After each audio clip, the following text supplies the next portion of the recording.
आज अदालत में क्या इस मामले पर बात हुई है? वैसे तो इस्लामाबाद हाई कोर्ट की जानिब देखा जाए कि कल क्या होगा, लेकिन आज क्या हुआ है कि इसकी समाअत के दौरान?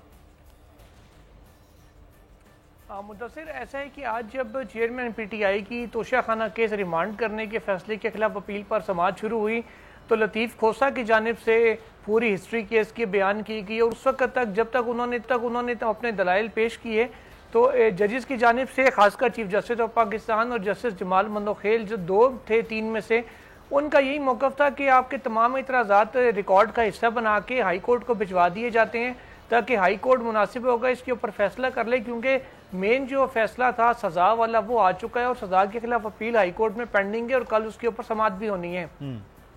ये बातें भी चली रही थी कि इलेक्शन कमीशन के एडिशनल डीजी लॉ वो आए रोस्टम के ऊपर, उन्होंने कहा कि जो इतराज़ात उठाए गए हैं ट्रायल कोर्ट इन पर फैसला दे चुकी है, जिनके खिलाफ अपील ऑलरेडी हाई कोर्ट में है। इलेक्शन कमीशन के से पूछा गया कि आपके कोई वकील भी हैं और अगर मौजूद हैं तो बुला लें। फिर अमजद परवेज़ जो पूरे तोशाखाना केस में ट्रायल में उनके वकील रहे हैं वो सामने आए। उन्होंने आकर जब अदालत को ये बात बताई कि 3 मरतबा केस कॉल हुआ 5 अगस्त को, लेकिन मुल्जिम की जानिब से कोई पेश ना हुआ जिस पर अदालत ने सज़ा सुना दी।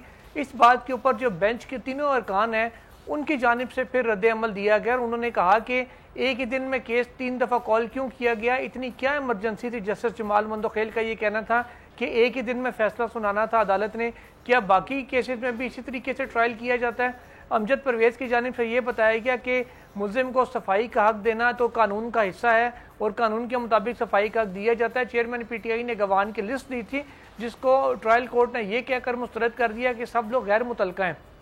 इस पर चीफ जस्टिस ऑफ पाकिस्तान ने कहा कि सिविल जो मुकदमात होते हैं सिविल नौयत के, उनमें भी इस अंदाज में गवाहान को गैर मुतलका नहीं कहा जाता, तो फौजदारी केस में कैसे कर दिया गया और इतनी जल्दबाजी में ट्रायल करके मुल्जिम को जेल भी भेज दिया गया। इस पर अमजद परवेज़ की जानिब से कहा गया कि गो के चेयरमैन पीटीआई को जेल हो गई है लेकिन अभी तक वो रेमेडी लेस नहीं हुआ, यानी कि उनके पास दादरसी का फॉर्म ख़त्म नहीं हुआ। इस पर अदालत ने बरहमी का इजहार करते हुए कहा कि क्या आप इनवाइट कर रहे हैं कोर्ट को कि आज के आज ही अब उनके रिलीज़ का ऑर्डर जारी कर दें। इस पर उन्होंने कहा कि मैं ये नहीं कहना चाह रहा था, उसके साथ उन्होंने खामोशी इख्तियार की। तो हम जजेस की जानिब से बार बार यही कहा गया कि 2 बड़े डिफेक्ट सामने आए हैं फैसले के अंदर। एक, उन्होंने कहा यह बात साबित हो गई कि जो ट्रायल कोर्ट के जज थे हुमायूं दिलावर, उन्होंने हाई कोर्ट और सुप्रीम कोर्ट की डायरेक्शंस की खिलाफ वर्जी की और जो हक के दिफा था मुल्जिम का, उनको शवाहिद पेश करने का मौका नहीं दिया गया था।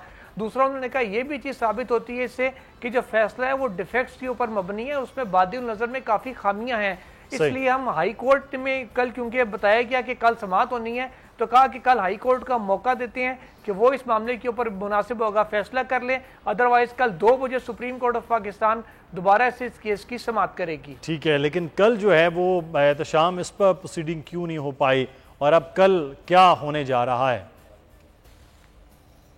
देखिए मुदस्सिर, गुज़िश्ता रोज़ की जो समाअत थी उसमें चेयरमैन पीटीआई की सज़ा मुअत्तली की दरख्वास्त पर समाअत होनी थी और उसमें जो भी फैसला होना था वो उस पर दलाइल कल हो जाने थे। लेकिन इलेक्शन कमीशन के वकील जब अदालत के सामने पेश हुए तो उन्होंने कहा कि आज तो वो दलाइल दे ही नहीं सकते, क्योंकि जो सर्टिफाइड जो रिकॉर्ड है वो उनके सामने अभी नहीं आया।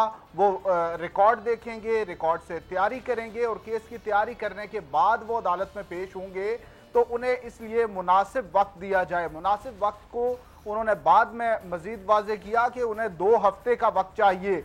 अब अदालत उन्हें तकरीबन 1 हफ्ते का वक्त देने के लिए रजामंदी जाहिर कर रही थी। चीफ जस्टिस ने यह कहा कि आपको 2 हफ्ते का वक्त नहीं देते लेकिन मुनासिब वक्त दे देते हैं। उस पर चेयरमैन पीटीआई के वकील सरदार लतीफ़ खोसा ने एतराज़ किया। उन्होंने कहा कि मैं मुखालफत करता हूं, जो इलेक्शन कमीशन के वकील वक्त लेने की बात कर रहे हैं, ये केस आज ही सुना जाए, इस सज़ा मुअत्तली की दरख्वास्त पर आज ही फैसला कर दिया जाए। उन्होंने कहा कि आइदर वे जो भी फैसला होना है आज ही कर दिया जाए, क्योंकि उनके भी जहन में था कि आज के रोज़ सुप्रीम कोर्ट में भी ये मैटर टेकअप होना है, तो हाई कोर्ट से अगर उनकी दरख्वास्त पर फैसला हो जाए तो सुप्रीम कोर्ट उसको टेकअप कर सकेगी। बज़ाहिर ये उनके जहन में था, लेकिन हाई कोर्ट ने 2 जजेस का डिवीजन बेंच इस केस की समाअत कर रहा था। चीफ जस्टिस ने जस्टिस तारिक महमूद जहांगीरी से इस हवाले से मुशावरत की और उसके बाद ये तय किया कि 2 दिन का वक्त दिया जाएगा इलेक्शन कमीशन के वकील को। और इलेक्शन कल जो है वकील ने कहा कि उन्हें मजीद वक्त दिया जाए। अब ये बड़ी कॉन्ट्राडिक्टरी सिचुएशन है, क्योंकि जब ट्रायल कोर्ट में ये ट्रायल चल रहा था तो इलेक्शन कमीशन के वकील कहते थे कि जल्द अज जल्द इसको कंक्लूड करें। उसमें अगर आपको ये वीडियो पसंद आई है तो सब्सक्राइब कीजिए और बेल आइकॉन को प्रेस कीजिए।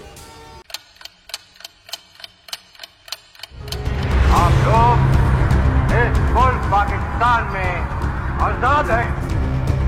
सहाफती उसूलों पर कारबंद बोल न्यूज ने रखी रिवायत बरकरार। बोल न्यूज की जानिब से देखने वालों को यौम आजादी की बेहद मुबारकबाद। मुल्क भर से जश्न आजादी की तकरीबात बोल ने दिखाई अपनी स्क्रीन पर। पाकिस्तान के 76वें यौम आजादी का जश्न बोल ने सुनाई पाकिस्तान जिंदाबाद के नारों की गूंज। बोल की सबसे बड़ी ट्रांसमिशन में पाकिस्तान का नाम रोशन करने वालों ने दिए कौम को पैगामात। बेपनाह मुश्किलात का सामना करके इस मुल्क को हासिल किया। आजाद कौमों को बहुत सी कुर्बानियां देनी पड़ती हैं। 76 वालियों में आजादी का दिन जोश खरोश के साथ मना रहे हैं, क्योंकि जिंदाबाद पाकिस्तान ये है बोल की पहचान। सब्सक्राइब करें और बेल दबाएं ताकि कोई खबर रह न जाए।